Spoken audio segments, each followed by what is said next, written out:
जय श्री राम। मेरा आज का ये वीडियो तुला राशि के जातकों के लिए बहुत ही खास है और ख़ास होने की वजह है बृहस्पति का वक्री होना। कि प्रत्येक वर्ष बृहस्पति वक्री होते हैं, शनि वक्री होते हैं, मंगल वक्री होते हैं, क्योंकि ये तीनों ग्रह बाह्य ग्रह होते हैं। और ये बाह्य ग्रह जब जब सूर्य से बहुत अधिक दूरी यानी 120 से 170 डिग्री के दूर पर चले जाते हैं तो ये प्लैनेट वक्री हो जाते हैं। यानी देखा जाए तो ये प्लैनेट 4-4 महीने तक वक्री रह सकते हैं। और वक्री होने का मतलब है कि सूर्य से दूरी, जब भी कोई ग्रह सूर्य के पास होता है तो अस्त हो जाता है। आप सूर्य को पास होंगे तो आप सूर्य को देख नहीं पाएंगे, आप सूर्य को नॉर्मली भी नहीं देख पाते हैं 5 से 10 सेकंड तक भी।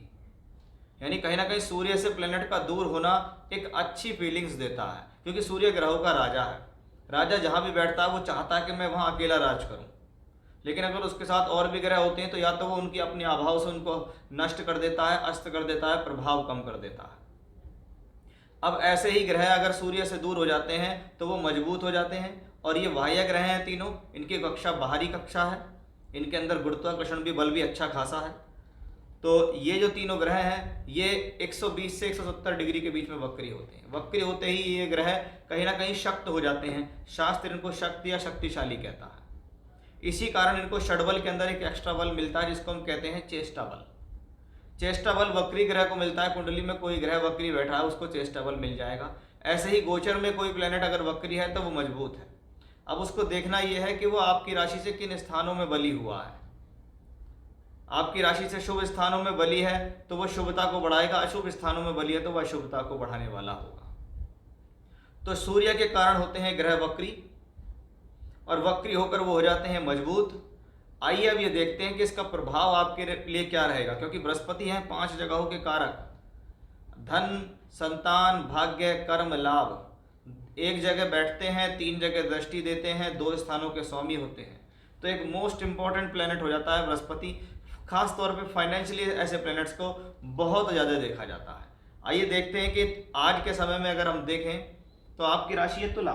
तुला के मालिक हैं शुक्र, और शुक्र के लिए बृहस्पति क्या है? मित्र नहीं है। मित्र नहीं है। दूसरा, 2 अच्छे स्थानों का मालिक भी नहीं है बृहस्पति, और ऐसा ग्रह वक्री हो रहा है। यानी सबसे पहली बात है जब हम ये देखते हैं कि वक्री ग्रह का कनेक्शन यदि किसी भी तरीके से छठे घर से बन जाता है तो वो आपके लिए चेतावनी देता है कि मैं आपको इस समय काल के दौरान हेल्थ इश्यूज देने में सक्षम हूँ। अब ये बृहस्पति 6th लॉर्ड है, सप्तम में बैठा है, आपकी राशि को देखता है। यानी ये जो आने वाले 4 महीने का समय है ये कहीं ना कहीं स्वास्थ्य के लिए आपको इंडिकेशंस देता है कि अगर किसी भी तरीके की खराब दिनचर्या आपकी चल रही है, आपका लाइफ स्टाइल खराब है, आपको किसी प्रकार की भी प्रॉब्लम्स हैं, तो आप उसको लाइट वे में नहीं लेंगे। अन्यथा ऐसा प्लेनेट, ऐसा ग्रह आपको जीवन के अंदर स्वास्थ्य से संबंधित हानि देने में सक्षम है। अब जब बृहस्पति रोग देने वाला होता है तो ये लीवर के रोग, कोलेस्ट्रॉल के रोग, डायबिटीज के रोग, थायराइड के प्रॉब्लम्स, मोटापा, ये सब बृहस्पति के पास आते हैं। खान पीन से संबंधित स्थिति, जैसे आज के समय में जॉन्डिस है, पीलिया है, ये भी बृहस्पति का ही रोग है। अब ऐसा बृहस्पति जब सप्तम भाव में बैठा हो और वक्री होकर और आपकी राशि को देखता है तो ये कहीं ना कहीं हेल्थ के इंडिकेशन से लाता है। इसलिए थोड़ा सावधानी से अपने दिनचर्या को बना लीजिए। अगर कुछ भी ज़्यादा खान पान बाहर का चल रहा है, उल्टा सीधा चल रहा है, या एक सही समय पर खान पान नहीं है कि दोपहर का खाना 4 बजे खा रहे हैं, रात का खाना 9-10 बजे खा रहे हैं, फिर खा के सो जाते हैं, तो ये आपकी लाइफ स्टाइल को ख़राब कर देता है। और जहाँ लाइफ स्टाइल खराब होगी वहीं ये प्लेनेट आपको प्रॉब्लम देगा। तो सबसे पहला इंडिकेशन वक्री ग्रह का छठे घर से संबंध बना है, इसलिए हेल्थ के लिए। अब वो बृहस्पति 7th हाउस में, 7वें घर में धन का कारक ग्रह बृहस्पति है, उसके ऊपर योग कारक शनि की दृष्टि जो कि वक्री है, और यही दोनों ग्रह अब एकादश भाव को दृष्टि भी देते हैं कि बृहस्पति भी देख रहा है, शनि भी देख रहा है उस एकादश भाव को। अब 7th हाउस पब्लिक इमेज का भाव है, 7वां घर पद प्राप्ति का भाव है। तो इस दौरान या तो आपके ऊपर कोई पब्लिक इमेज आपकी बढ़ जाएगी, या आपके ऊपर कुछ जिम्मेदारी बढ़ जाएगी, या ऑफिस में आपको कुछ काम मिल जाएगा, या ऑफिस में किसी प्रकार की जिम्मेदारी आपको मिल जाएगी, या व्यापार में या सामाजिक तौर पर आपकी जिम्मेदारियों का बढ़ना इस दौरान दिखाई देता है। क्योंकि ये बृहस्पति केंद्र में बैठ के वक्री हुआ है, और वक्री ग्रह सदैव शक्तिशाली होता है। वो जिस भाव में बैठता है उस भाव से संबंधित वृद्धि करने की कोशिश करता है। अब ये धन का कारक है तो ये धन के लिए ठीक है, प्रोफेशनली ठीक है, सामाजिक स्थितियों के लिए ठीक है।